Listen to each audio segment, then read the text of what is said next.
Jonah points to Jesus. It's about Jesus.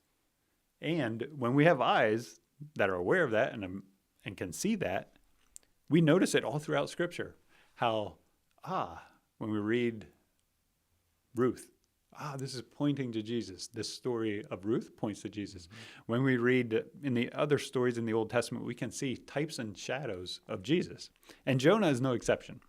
Jonah is clearly pointing to Jesus because Jesus himself uses it as that. In Matthew 12, Jesus says, Jonah was 3 days and 3 nights in the stomach of a big fish. The Son of Man will be 3 days and 3 nights in the grave.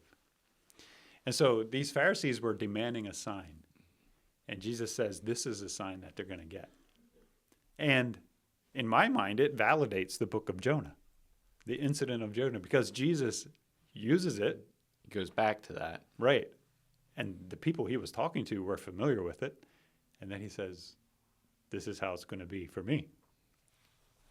And so that's a very obvious way that Jonah points to Jesus and shows how, this is about Jesus. Mm-hmm.